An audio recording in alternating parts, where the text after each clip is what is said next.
I know she. Tell her about forward, you have some forward though.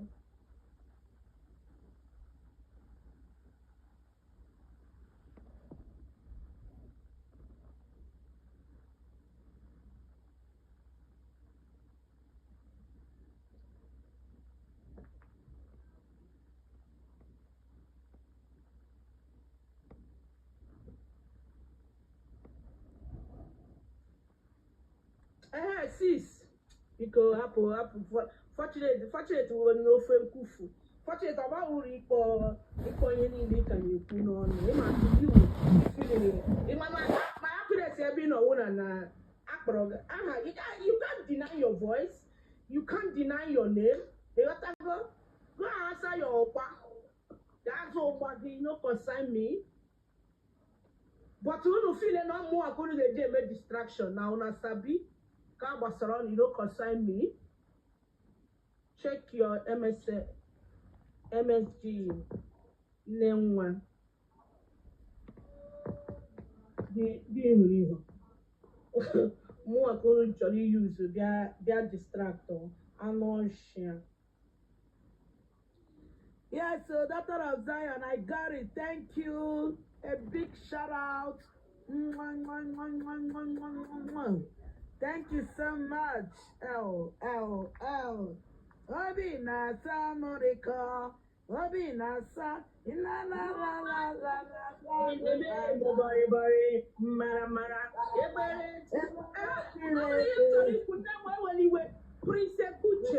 Prince Gucci.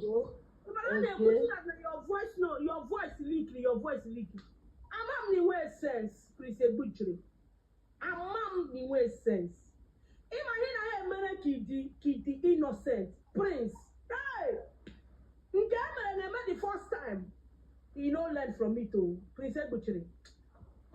Give people waiting for your matter. Eh? That voice, a pounds. A palma. If you not do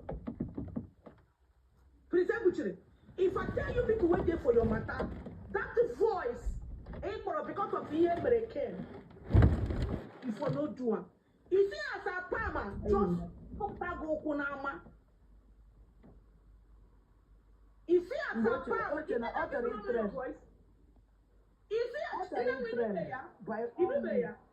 you don't hear them. I want that model too. I just saw Prince Butchery, but I didn't understand it with a palma. I didn't care. If I'm for Prince Butchery, nah, I'm interested, man. Nah, if I don't, I'm not interested for this. I'm not Prince Butchery. I want to get to the way I'm not Palma.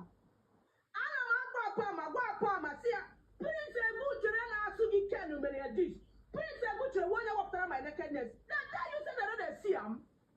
That you said they don't know. Prince, but why am I only walking out there? That you said they don't know. In a papa man a phone. Na ati Ken this. Ken phone number Ken. Ah boburugi. Ken number kudenia. Okay, you they happy. For another man's pain. I Ken be for him now. Why don't you go and fight Ken? In fact, you Ken yourself. You can't fight him yourself. In a probably yourself. Let's see one of that be under his brother.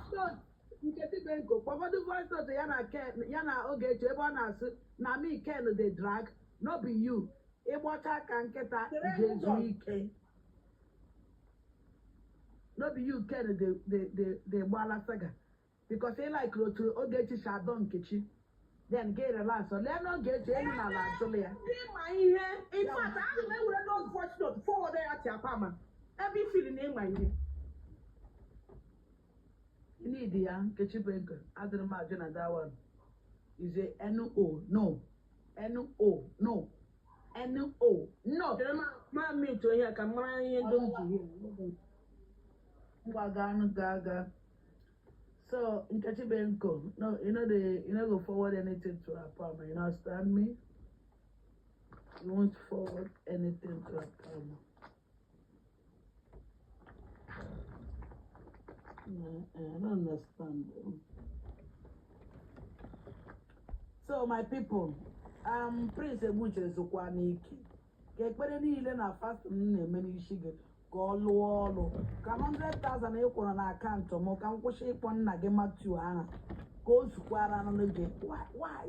Why are you doing like, why are you a disgrace? Legodo otu fortunate si tụtụrụ your destiny destroy ya egwu ịkụrụ otilo akọla kata efe akọla ele ahịa portable kugbo portable get happy na akụgburu portable because na portable riri 2 million again. Okay, I want the voice note. I'm a okay, Prince, I'm an moto gachabugi. If I get a life who gave an aja, this who gave an aja, that Nathan asked him naked in Motogo. Then a lot of she happened, but he gave you a ram the second time, booked around with face. Iman that such never happened. Iman, I want to know Nigeria, January. Prince Ebuchi, you know, say such never happened. And all for what I really that deep and all them can sag for till today.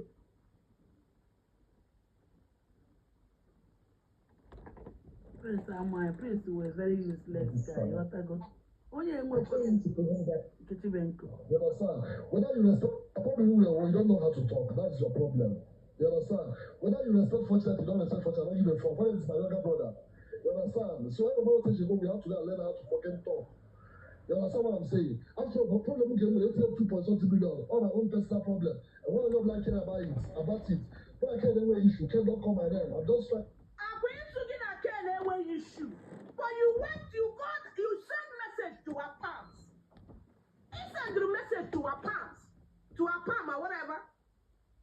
You send message to our palm. Let me bring that voice. Can people hear what you said?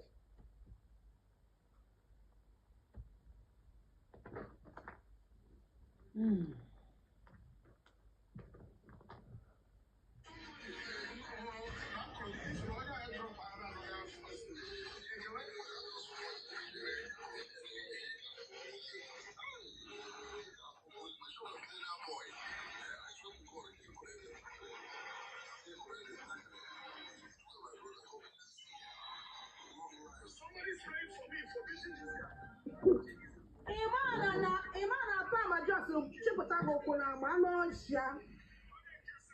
Anoja, but this is your voice note to hear. you don't know how to talk. That's your problem. You understand? Whether you respect fortune, you don't respect my younger brother. You understand? So every more things you go, we have to learn how to fucking talk. You understand what I'm saying? After a problem came with 2.something million, all my own personal problem. And when I don't like care about it. When I can't anyway issue, can't not call my name. I'm just You not care anyway issue. Then how the fuck you calling our partner and say thank you? You want the boy, they got a query. Anoja, you just want to. He believes that an Apama got put that voice note. He believes that an Apama got put the voice note. Chideka Pogo, useless set of human being.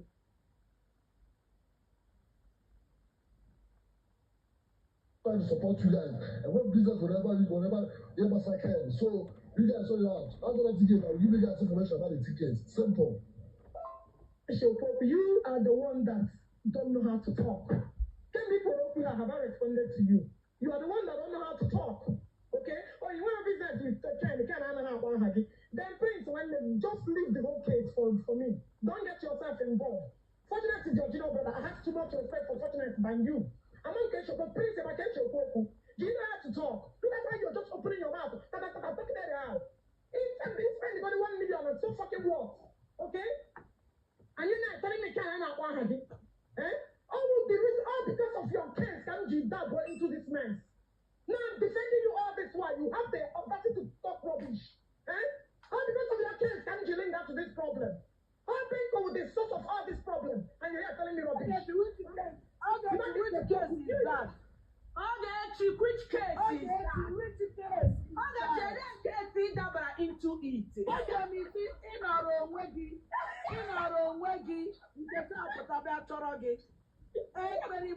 which case was that? No banker with the top of the tape. Kenya Prince na fortunate they met with Nkechi.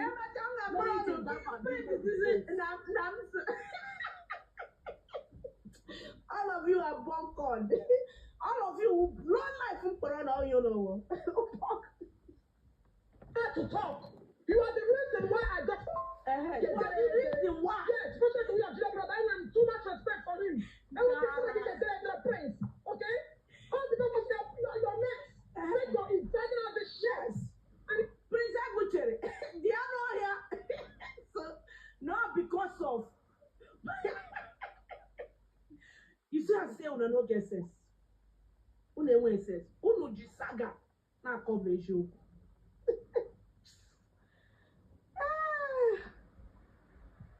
Oh, yeah, so, all the depressed. You're telling me that you're 2 point something now. Fuck you, prince.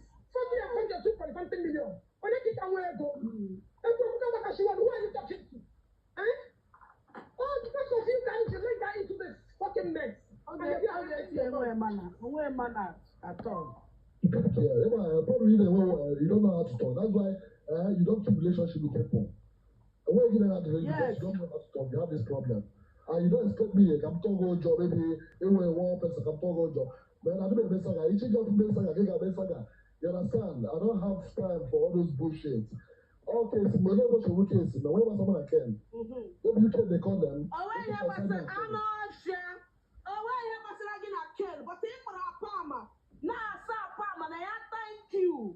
Now, thank you. The water can, they got clear here. I'm not sure. I'm not sure they were said that is still living in a boys' quarter under his junior brother's roof. Shameless, nude, fucking idiot to the Kage Prince Buche. I'm not sure.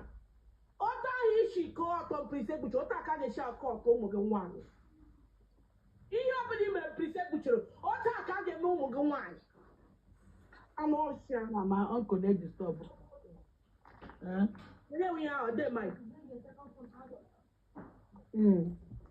Not to be What Nigeria says, how many will go to 1 year now? We'll go 100,000 to get a conscience.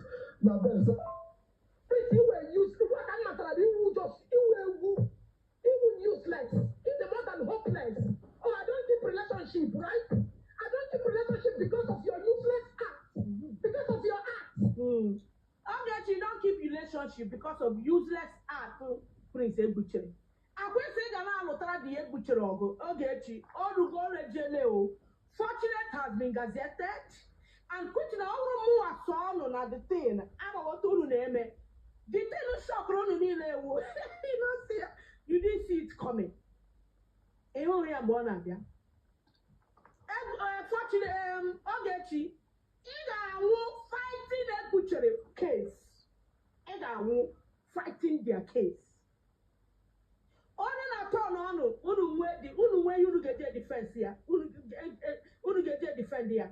But I will on your son, I will show. I'm not sure useless set of human being. Because I don't just understand how I can't entangle with all you low life. Okay, I don't keep relationship. Because of your useless act. That's why I don't keep relationship. So now I'm supporting you because of okay, Kenjaka.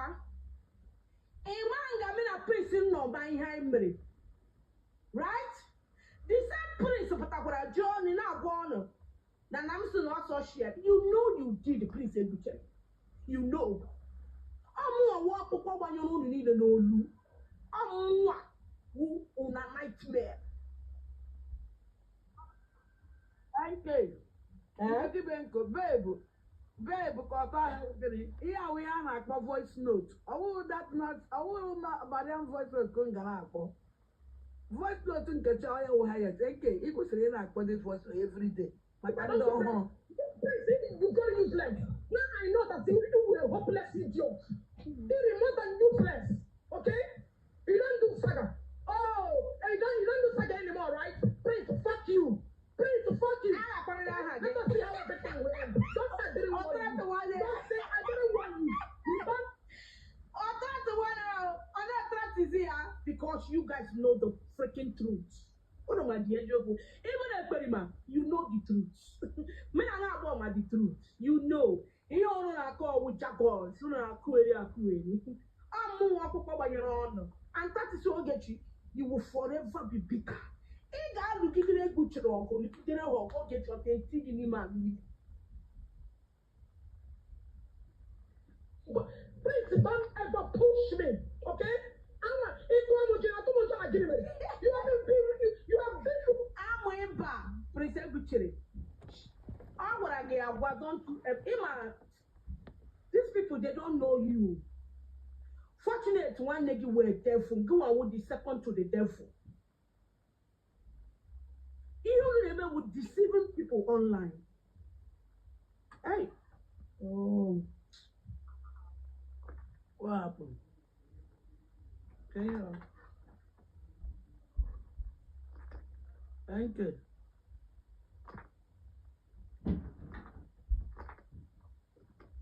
On a call. Okay. Ide. Good evening. We had a potato. Thank you. Let you know. In an ebem no, I get about Kashalama and Hana Saga. I get you on a saga. Not throughout yesterday night. I get you on a guy and I till 5 o'clock. Only is you quiet. Destiny.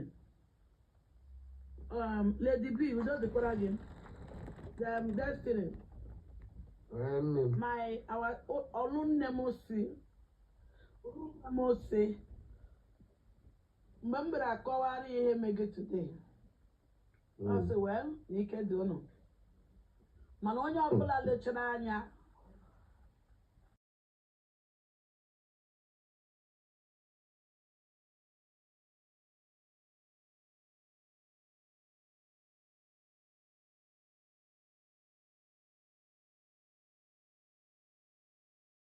yeah, otoge to show one or what.